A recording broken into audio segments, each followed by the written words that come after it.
the kidney consultant came to me and said, I think you're very ill. It's not a kidney problem as such, although your kidneys are not functioning very well at all.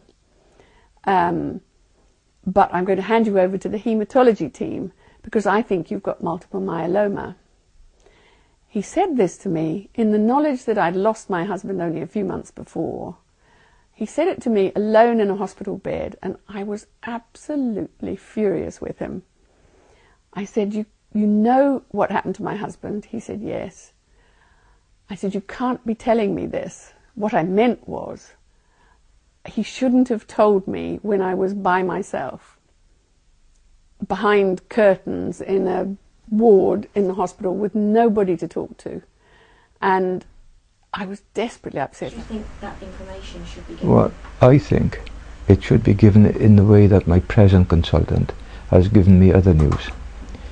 He sits you down and he smiles at you, and first of all you realize that he's on your side, he's with you, and he understands you, and he understands you as a person. And when he tells you or gives you news, like when he gave me the final diagnosis, it was done in a way that, in fact, he held my hand, you know, and he told me, first of all, he built up to it. He didn't just blurt it out. Initially, it wasn't. I didn't have a very good relationship with my consultant. He had the view of, you will do what I say, and not dare to question me. But once we'd had a little discussion or two, and we'd kind of evened out the doctor-patient relationship slightly, I didn't like being treated as a shell, as a disease. I was a person. I wanted to be treated with a little bit more respect and humanity. And perhaps I shouldn't have done, but I told my consultant that. And from then on, we've got on famously, and we get on really, really well. Privacy and dignity, I think, remains a challenge for the National Health Service. And much as with health information for patients, I did encounter some truly fantastic practice from some truly admirable practitioners, but I also had some exposure to the other end of the spectrum, people for whom privacy and dignity for patients is clearly not a particularly dominant concern. There were occasions when, whilst going through some pretty undignified procedures, either with the biopsy, for example, or the cystogram, for example, there were occasions when doors were flung open and people would just walk in and out and not introduce themselves, and they clearly had nothing to do with what was going on with me. And whilst I can tolerate that up to a point in a dentist's chair, if a dental nurse walks in and out, it's quite different from when, put bluntly, your ass is sticking up in the air.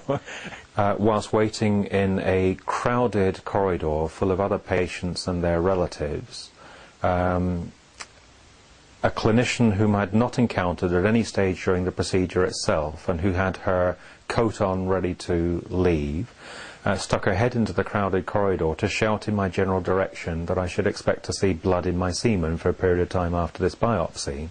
Now, admittedly, that's useful information to have, I don't deny that, but the circumstances under which the information was delivered was far from ideal. It caused all heads to turn in my direction for what was, for me, the unique experience of being in a crowded corridor of a bunch of people who all were probably thinking about my semen. And I'd rather they weren't. Now, that was a highly avoidable example. It would have taken literally just seconds longer for me to be taken to a room somewhere, or even just behind a curtain somewhere, for this information to be imparted to me with a little greater discretion. So I firmly believe that has nothing to do with resources. It has to do with personal choice, personal practice. It has to do with training, it has to do with culture.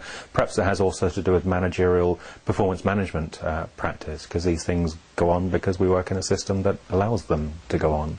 And if we stopped allowing them to go on, then they wouldn't go on. So it's at that kind of level that I think that privacy and dignity are not always well attended to. Although I hasten to add that I did have plenty of exposure to the other end of the spectrum as well, some really admirable clinicians and wonderful human beings who did a first-class job of plying me with information and also attending to my privacy and dignity.